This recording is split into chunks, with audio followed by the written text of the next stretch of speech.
Most humans don't have any percept on it except what they call dreams, a wild rote.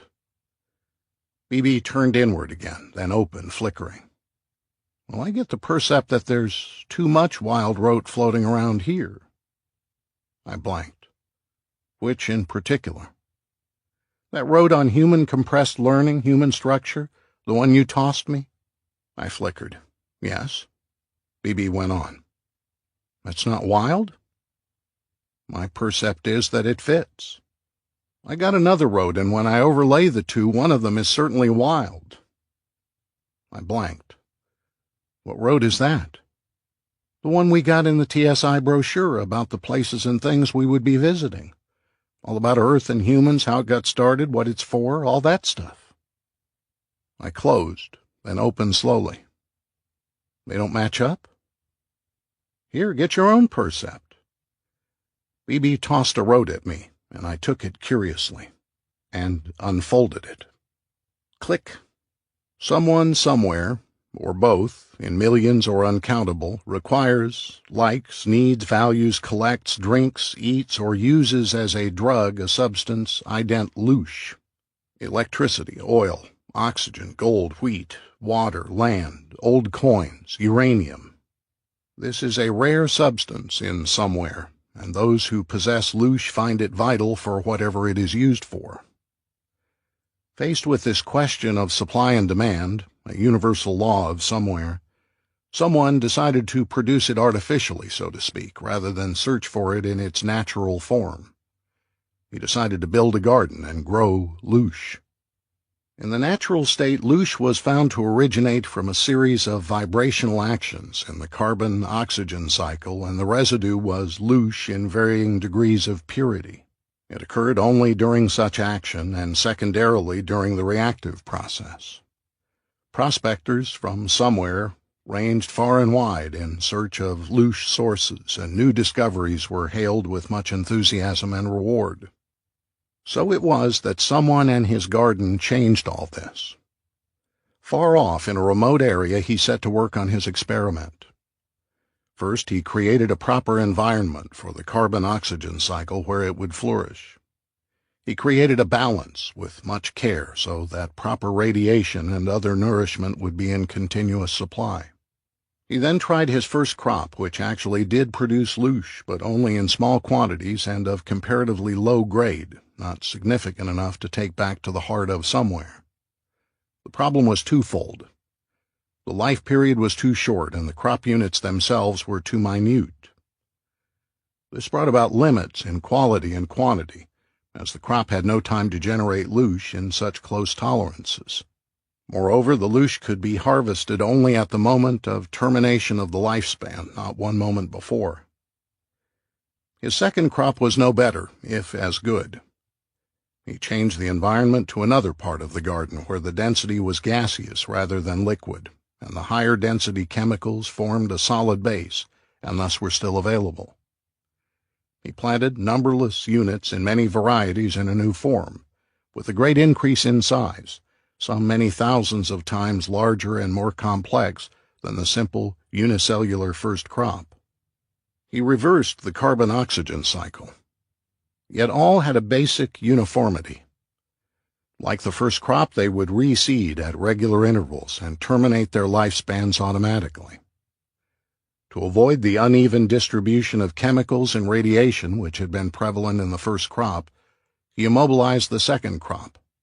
Each was designed to stay principally in its own section of the garden. To this end, each was given firm tendrils which burrowed deep into the more dense chemical matter. Attached to this was a stem or trunk which helped elevate the upper portion upward for its share of needed radiation. The upper portion, broad, thin, and somewhat fragile, was designed as a transducer of carbon-oxygen compounds to and from the crop unit. As an added thought, brilliant color radiators accompanied by small particle generators were mounted on each unit, usually near the top and symmetrically centered. He set up circulating patterns in the gaseous envelope around the crop, principally to aid in the reseeding process. Later he discovered that the same turbulent effect served as a means of harvesting the loosh. If the turbulence were violent enough, the crop would be blown down, the lifespan terminated, and the loosh would discharge. This was especially useful when an immediate loosh supply was desired at a particular point rather than at harvest time. Despite all of this, the second crop was most unsatisfactory. While it was true that a much greater quantity was attained, the unrefined loosh produced was of such low grade that it was scarcely worth the effort. In addition, the growth period was now too long, and no increase in quality resulted. Some vital element was missing. Someone hovered over his garden for a long period in study before he attempted the third crop. It was indeed a challenge. True, he was partially successful. He had grown loosh.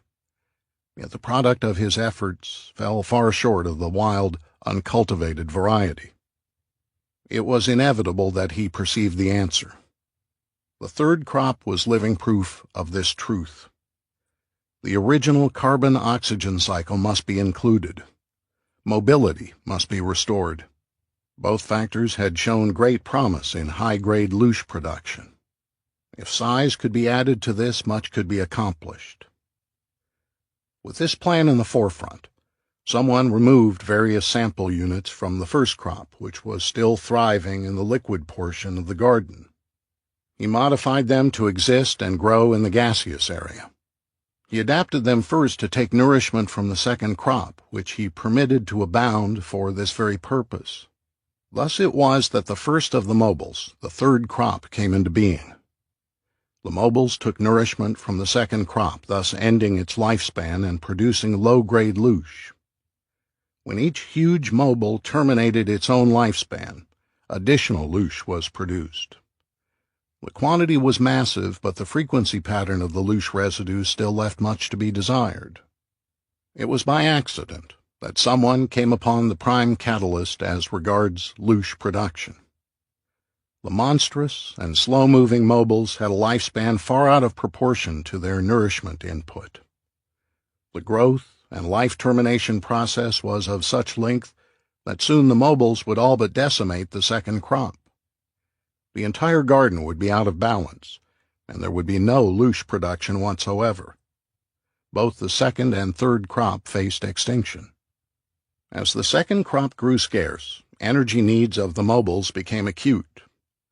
Often two mobiles would seek to ingest the identical second crop unit.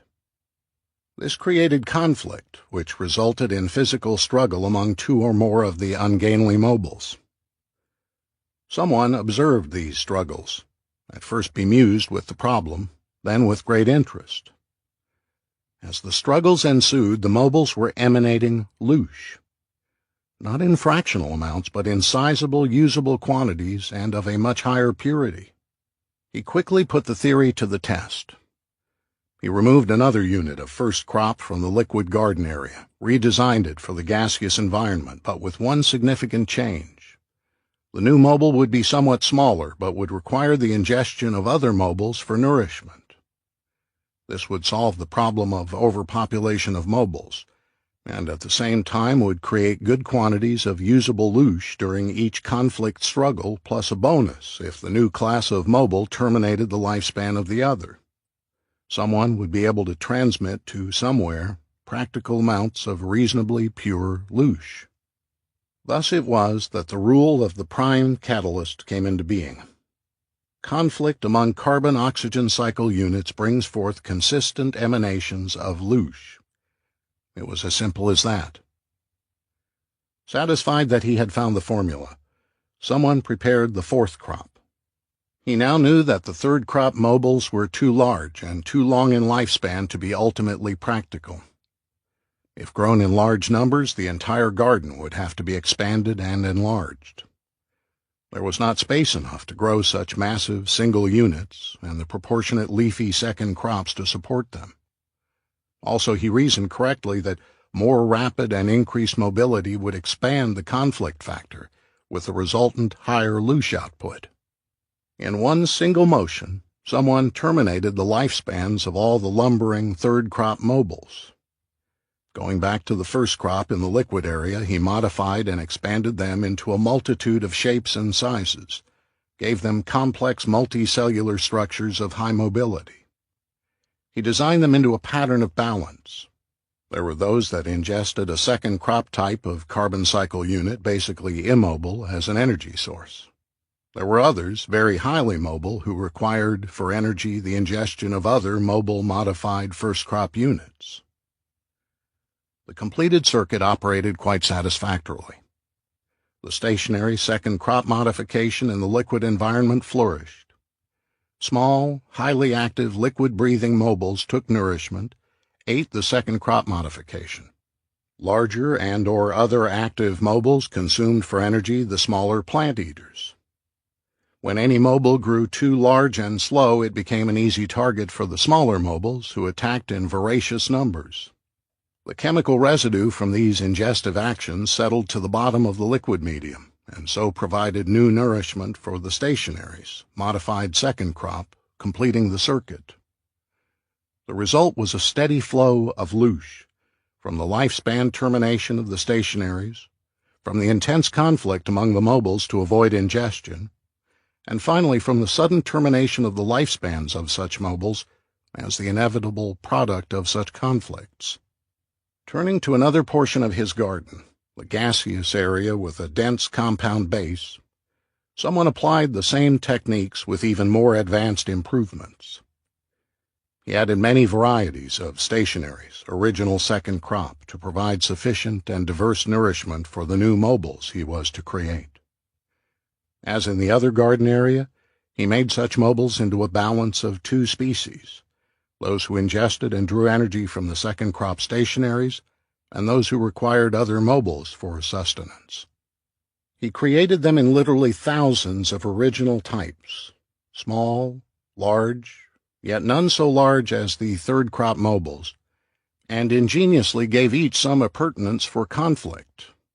These took the form of mass, elusive speed, deceptive and/or protective coating and/or color radiation, wave action and particle perceptors and detectors, and unique higher-density protuberances for gouging, grasping, and rending during conflict. All of the latter served neatly to add to and prolong the conflict periods, with resultant increase in loosh emanation. As a side experiment, someone designed and created one form of mobile that was weak and ineffective by the standards of the other mobiles in the fourth crop. Yet this experimental mobile had two distinct advantages. It had the ability to ingest and take energy from both the stationaries and other mobiles. Second, someone pulled forth a piece of himself, no other source of such substance being known or available, to act as an intensive, ultimate trigger to mobility. Following the rule of attraction, someone knew that such infusion would create in this particular mobile species an unceasing mobility. Always it would seek to satisfy the attraction this tiny motive himself engendered as it sought reunion with the infinite whole. Thus the drive for satisfaction of energy requirements through ingestion would not be the only motivating force. More important, the needs and compulsions created by the piece of someone could not be satiated throughout the garden. Thus the need for mobility would be ever present, and the conflict between this need and that of energy replacement would be constant, possibly a continuous, high-order loosh emanator if it survived. The fourth crop exceeded all of someone's expectations. It became apparent that a consistent, useful flow of loosh was being produced in the garden. The balance of life operated perfectly, with the conflict factor producing immense amounts of loosh and a steady supplement brought into being by the constant lifespan terminations from all types of mobiles and stationaries. To handle the output, someone set up special collectors to aid in the harvest. He set up channels to convey the raw loosh from his garden to somewhere. No longer did somewhere depend principally upon the wild state as the principal source of loosh. The garden of someone had ended that. With the success of the garden and the production of loosh by cultivated means, others began to design and build their gardens. This was in accordance with the law of supply and demand. Vacuum is an unstable condition, as the amounts of loosh from someone's garden only partially met the requirements of somewhere. Collectors, on behalf of the others, actually entered the garden of someone to take advantage of those small emanations of loosh overlooked or ignored by the collectors of someone. Someone, his work completed, returned to somewhere and occupied himself with other matters. Loosh production stayed at a constant level under the supervision of the collectors. The only alterations were ordered by someone himself. Under instructions from someone, the collectors periodically harvested segments of the fourth crop. This was done to ensure adequate chemicals, radiation, and other nourishment for the younger oncoming units. A secondary purpose was to provide occasional extra amounts of loosh created by such harvesting. To reap such harvest, the collectors generated storms of turbulence and turmoil in both the gaseous envelope and the more solid chemical formations that were the base of the garden itself. Such upheavals had the effect of terminating lifespans of multitudes of the fourth crop as they were crushed under the rolling base formation or smothered under waves from the agitated liquid area of the garden. By peculiarity of design, fourth crop units could not maintain their carbon-oxygen cycle surrounded by the liquid medium. The garden pattern of life might have gone on thus throughout eternity, had it not been for the perception and inquisitiveness of someone. On occasion he would study samples of loosh from his garden. There was no motive in doing so other than the fact that someone may have held a remote continuing interest in his project. On a particular analysis of a loosh sample, someone had casually examined the emanations and was about to return it to the reservoir when he became aware of a difference. It was very slight, but there it was. His interest centered immediately. He looked again. Woven delicately in with the more common loosh emanations was a slender fragment of purified and distilled loosh. This was an impossibility. Purified and distilled loosh resulted only after the wild-state loosh had been processed many times. The loosh from the garden of someone required the same treatment before it could be used. Yet here it was, so finely graded in its refined radiations that it could or would not return into compound with the raw substance. Someone reaffirmed his tests, and the result was still positive. There was a factor in his garden of which he was unaware. Quickly, someone left somewhere and returned to his garden. Outwardly, all seemed the same. The solid base gaseous areas of the garden were an endless carpet of green reflection from the thriving second crop. The modified first crop in the liquid area was in perfect accord with the action-reaction law, a division of cause and effect. Someone perceived without delay that the difference, the source of distilled loosh, lay neither with the first nor with the second crop. He found his first momentary touch of distilled loosh emanation in one of the units of the fourth crop, which had by then filtered throughout the plantings of the second crop. The flash came during the unusual action of this unit as it entered into a life-terminating struggle with another fourth crop unit. This alone would not create distilled loosh, someone knew, and he probed deeper for the source. It was at that moment that he discovered the difference.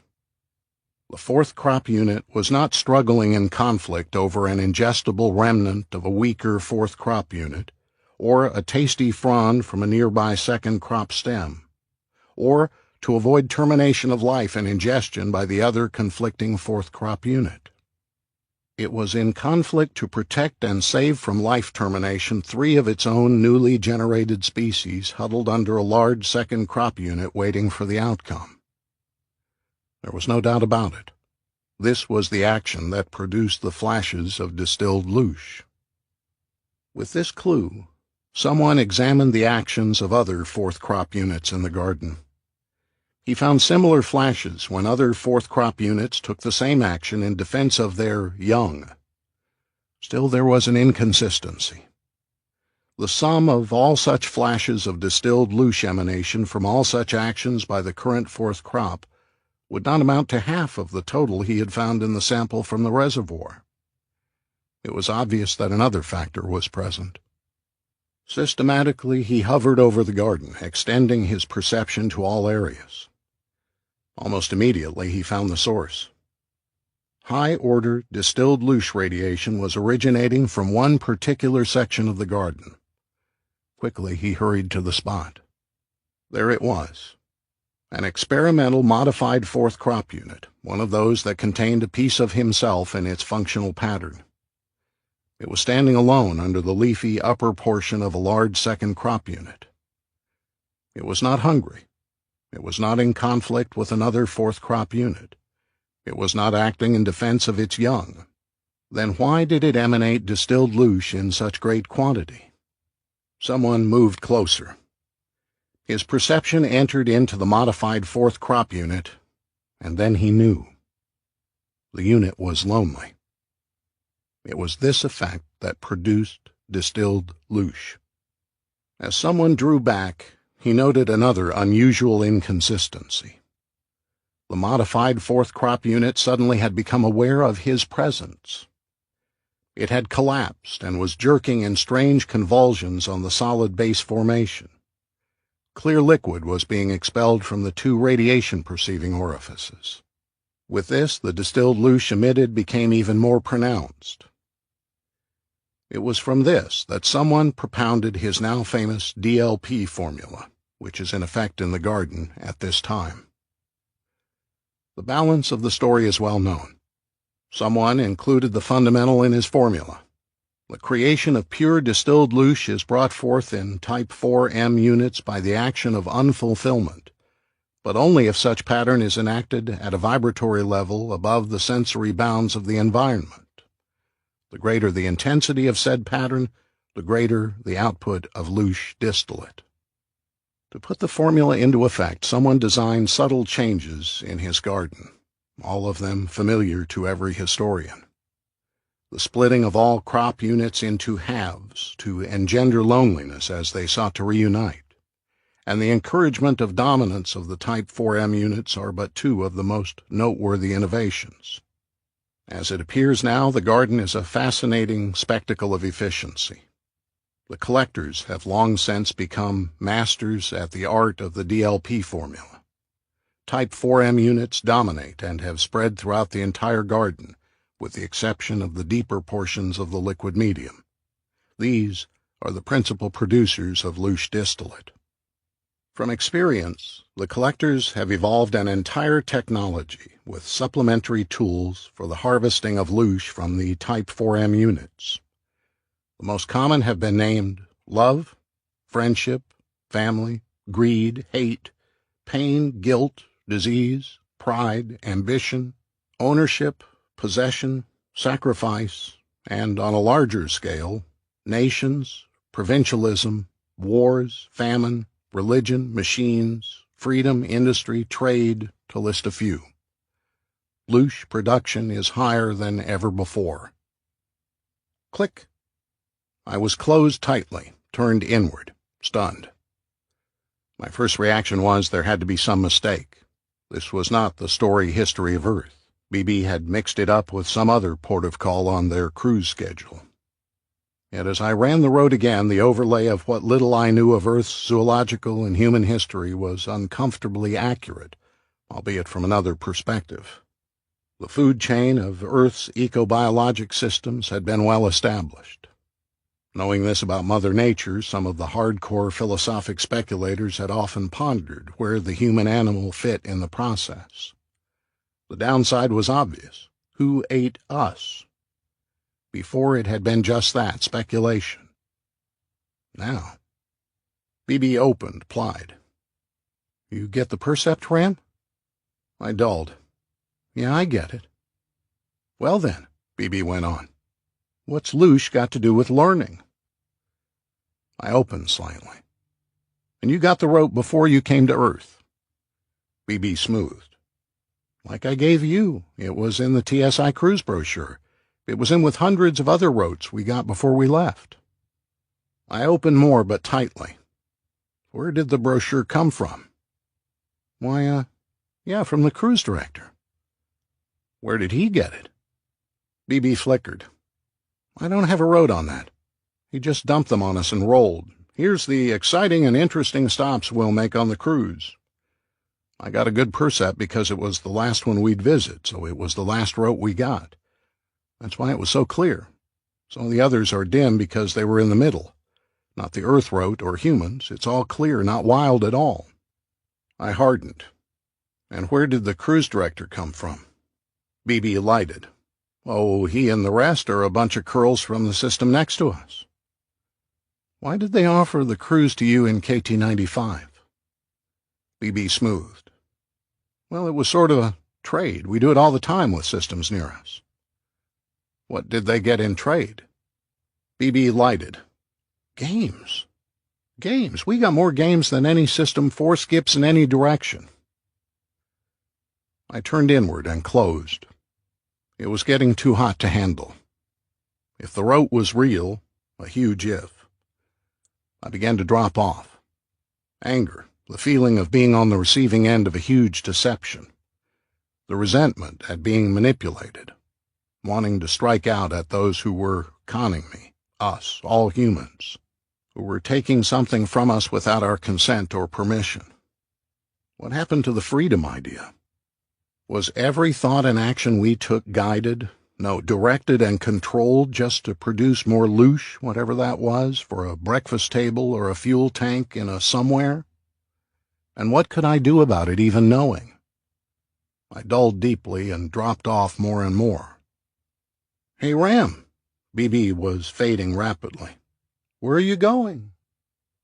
Return to the physical was near instantaneous, exactly as if I had pushed the panic button, which I had not done for so long. Strong sense of tiredness, both mental and physical. Neglected to check time of return. Low energy, no desire to do anything. Unable to get to sleep. Got up, went to the kitchen and made a cup of coffee. Sat and stared at the cup. With no energy or desire for exploration during the 2 weeks following, in a depressed state, the only production that surfaced was, "It is sunset. The Guernsey has walked many miles around the pasture in her forage for food. The grass had been more lush today here, though she did not bother to consider why. She had come through the gate calmly when he directed her to do so, instead of the gate across the road. He knew she would find better grass here, and that was why he moved her here, though she did not realize it. She only did what he directed. But now, at sunset, it is time again. She must go to his place. There is a goading pain on her underside that tells her this. At his place up on the hill, it is cool, and there is more food, and he will take the pain away. The Guernsey moves up the hill and waits beside his place. Soon the gate will open, and she will walk into her position in his place and eat the grass he places before her. While she eats, he will relieve the pain until morning. After that, the man will walk away with white water in a round container. The Guernsey does not know where he got the white water, nor why he desires it. Not knowing, she doesn't care.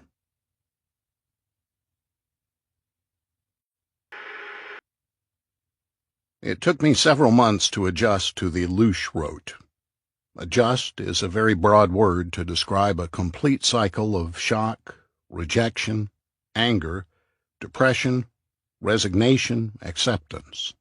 My sequence paralleled remarkably the pattern others have discovered and studies as to human response when notified of approaching death from illness or injury. Something was dying in me. I had long realized that the God of my childhood did not exist, at least not in the form and substance envisioned by my enculturation. However, I had deeply accepted the concept of creator and created.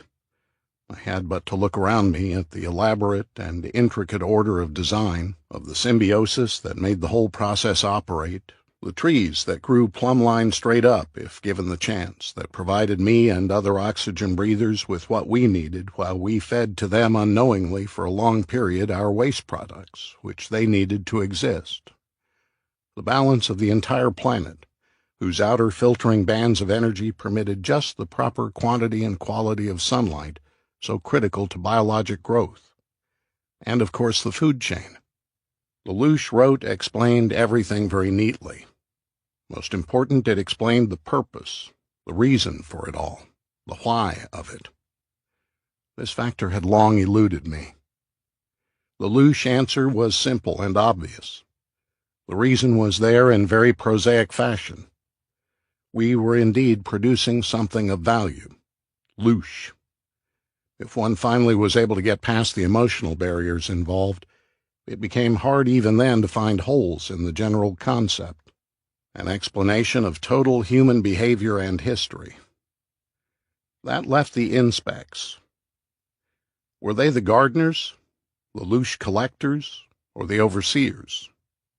The question tantalized and tortured me for many weeks before I finally decided I must find out one way or another. On a particular night, after great difficulty in getting 2 cycles of sleep, I awoke with a start and lay quietly in bed. Evidently, my fear of what I might find was greater than I thought, as I unhooked with difficulty from the physical, then slipped out of the second body as it hovered. I scanned for the inspec homing signal, but there was none. This disconcerted me at first, but I was determined and foolhardy. I then used the ident inspec, the total road I had on them, stretched out, focused, and let go. There was a quick, short sense of spinning movement, no impression of passing through the rings, then deep blackness, and I was motionless. Nothing more. The percept was forming that the ident I had used wasn't enough. I might be at the gate to inspect territory, but I didn't have the passport to enter. I had never tried to go to them. They had always met me. I had no percept of their reality state. Therefore, I had arrived only at the site of our meetings. If I focused on... A warm vibration washed through me. "Very good, Mr. Monroe. You are quite correct." I began to relax somewhat. At least I had gotten this far, and at least they didn't call me Ram. "Perhaps you would like it better if we use the ident by which we know you best. We believe you are ready for it now." Ready for it? A name. They know me best. What could that be? Ashenine. Ashenine. It was both familiar and strange. Again, that feeling of trying to recover from severe amnesia and the gentle patience of those trying to help me remember. But the loosh. "We are aware of the disturbance you have undergone. It was necessary that you experience this. It goes with the territory, as you put it." Then the loosh wrote was real. I began to flicker. It is the translation that is not real. The difficulty of placing Earth and human values properly into perspectives and energies that are not of time and space is a factor very familiar to you. I turned inward, picking up the loosh wrote. Loosh, an energy generated by all organic life in varying degrees of purity, the clearest and most potent coming from humans, engendered by human activity which triggers emotion, the highest of such emotions being love. Is love loosh? Continue, Ashenine.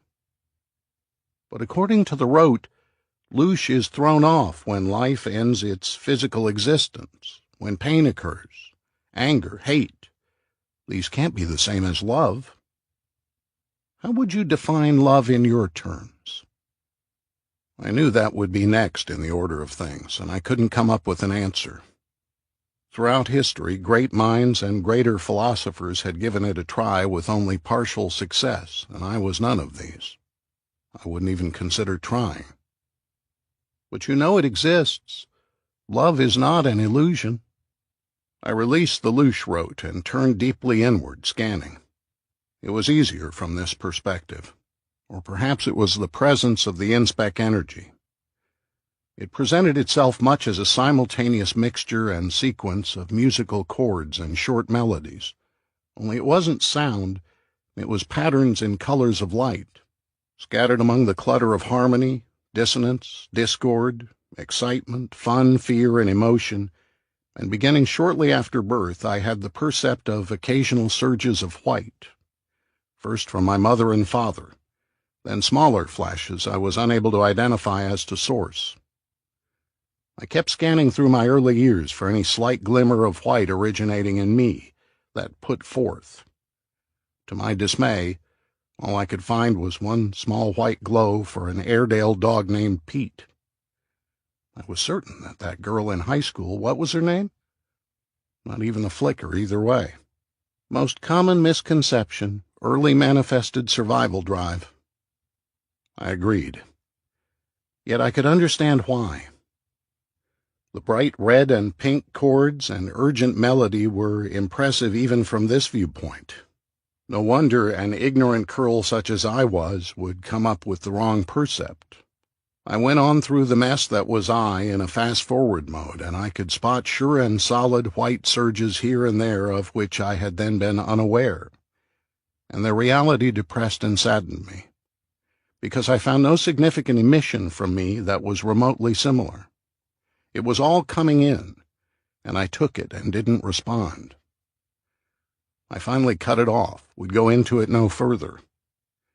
I wasn't much of a loosh producer.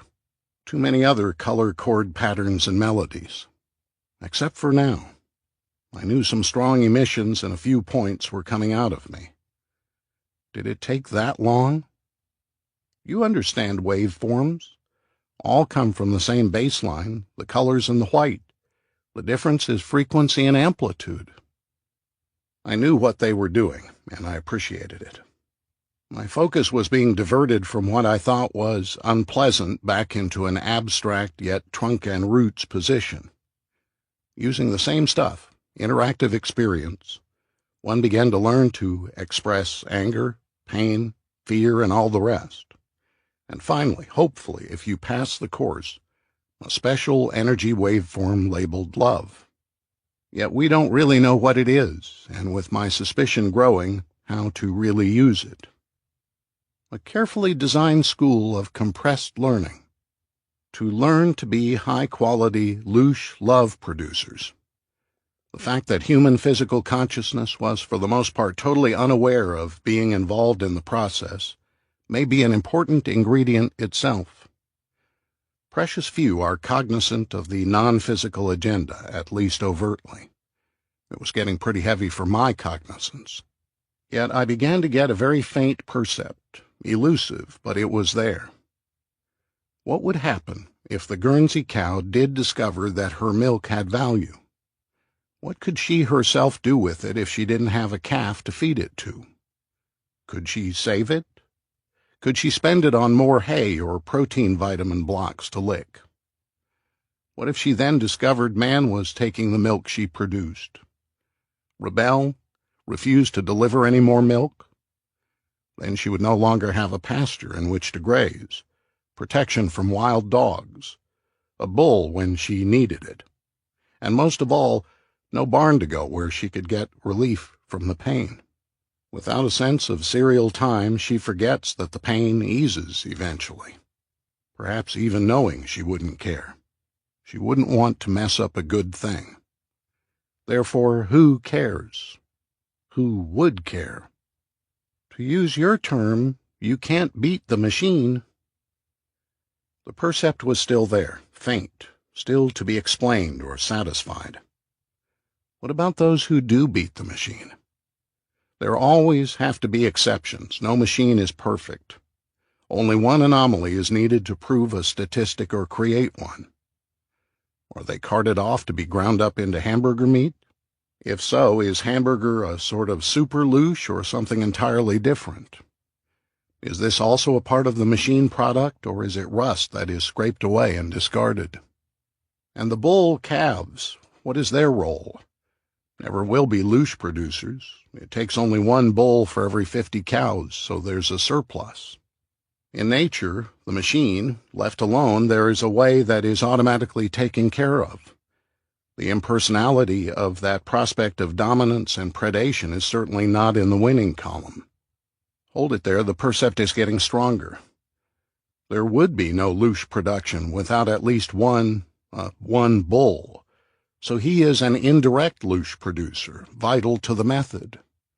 That would infer so are grass, hay, water, minerals, and the rest. Remember your waveforms, beat frequencies you like so much.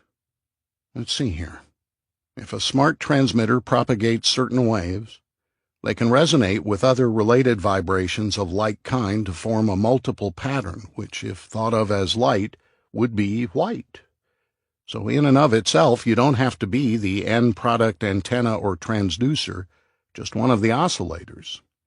You may never display actual loosh radiation, but you have a vital part in its production. Remembering the scan of my early years, I felt much better. Then why are you disturbed? The percept still itched inside me. They were right. What would I do with loosh love if I had a large warehouse full of it? Hand it out? It would only come back with interest, and I would have to build another warehouse to hold the compounding, growing volume. The percept surged brightly. It was so obvious. Someone, somewhere. If I could, you are not ready at this point. Ready to go somewhere, to meet someone? And in all of this, how do you fit in, my friend? If I had the courage to ask these, we are not someone, as you put it, nor are we from the somewhere you indicate. Also, we are not the keepers of the garden of earth, nor the gardeners, nor do we collect and transfer human-developed loosh energy elsewhere or when. We do not fit into any portion of the human compressed learning process. However, we have observed its generation and growth from its inception. We do participate when needed without interrupting the learning sequence. Such need is expressed when there is blockage in the flow. Such participation ultimately serves a vital need for us. I had a need to ask the question, somewhere is not the heaven of your history. It was created, as were all other systems. Then someone is a creator who was created. You are a creator who was created.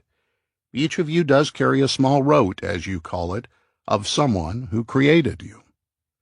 Through that rote of someone, your creator, you carry a percept of the creator who created someone. I turned inward. Even with this viewpoint, it was hard to set aside serial logic. The easy percept was how the multitude of distortions, misconceptions, misdirections came about. A little knowledge can be dangerous, and human creative imagination took over from there. If there had not been a someone, humans would not exist. I went over the idea of loosh love. It must be quite a place to handle that much loosh, this somewhere. It would fall neatly into many concepts of heaven. I grew wistful. Maybe we could go just to the edge of somewhere so I could get a feel of the place or state where there was so much love, surely near it but not in it, just to observe from a distance.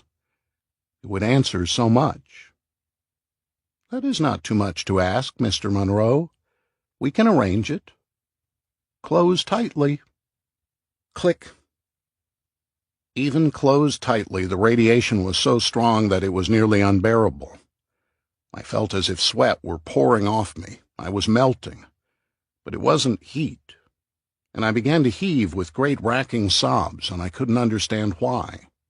Then the radiation eased, and I opened a little. There was a form between me and the radiation, shielding me, and I could perceive a corona effect all around the form from the radiation beyond. It reminded me deeply of religious paintings I had seen, only this was live and in something far different from pigmented color. This is as close as you can tolerate. We are diverting most of the effective energy patterns, which are in themselves only the random residue, the leakage, as you might call it, from the fundamental. Focus through us rather than the outer rim. It will help. With great difficulty, I narrowed and held on the center of the form, and I began to cool and calm down. Slowly, my rational and observing self began to emerge again, dominating the overwhelming emotional surge that had enveloped me.